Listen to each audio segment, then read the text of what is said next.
What's up, everybody? Paul here, coming at you with another Crypto Coffee update, this time for December 26th all the way to December 28th. Bit behind schedule, I'm sure you understand, with the holiday season, but after this we will be back on point with your regularly scheduled updates.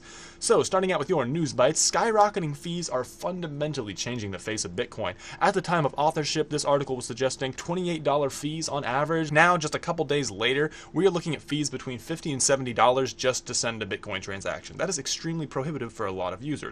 With SegWit2x still on the shelf, it's going to be very interesting to see how Blockstream, the de facto company that controls Bitcoin, will handle these issues. Moving on, Jason Seibert was saying in 2015, as a lawyer, be careful of ICOs. They could potentially be regulated as securities. And lo and behold, they were regulated as securities on July 25th, 2017. Now, this is very interesting because this means post ex facto, the government has a lot of trolling through records to do to find out who invested in what and where. However, this raises extremely peculiar and very intriguing questions about governmental authority and ability to regulate these assets at all. Not in sense of authority, but just in sense of practical application. How are they going to do it? I'm referencing this article here in Forbes, the financial mouthpiece.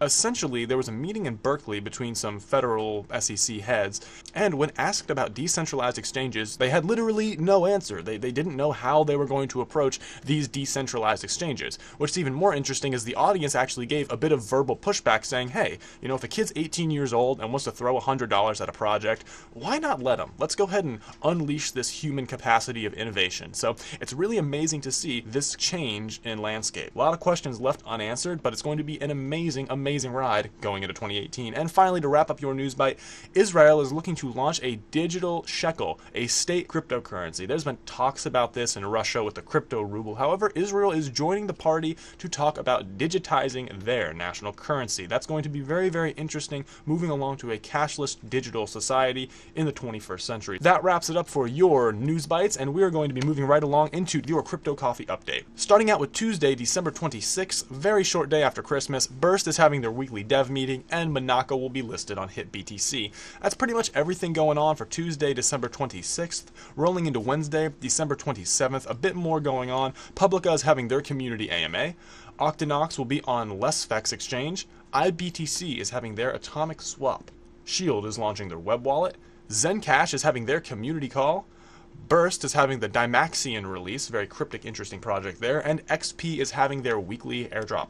That wraps it up for Wednesday, December 27th. Moving right along to Thursday, December 28th, Octanox is releasing their roadmap, Dent is releasing their mobile application, Ignis is having their snapshot, so for every 2 NXT you have, you get a free Ignis token. Can't beat that. Same day, Ardor is having their hard fork, so the NXT Ignis Ardor team, encompassed under the blanket Gelorita is preparing for a lot of interesting developments going into 2018. Colossus is having their token swap today.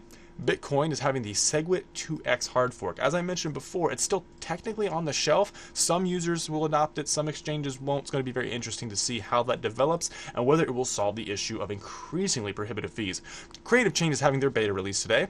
Matchpool as well is having their 1.1 beta release. And finally, Clearpoll is having their alpha release. That wraps it up for Thursday, December 28th, and puts a lid on this Crypto Coffee update. Thanks so much for watching. It's always appreciated. As always, links down below in the description, as well as a link to the Discord. Feel free to jump in there. There's always good conversation going on. Like, share, subscribe, and thanks so much for watching.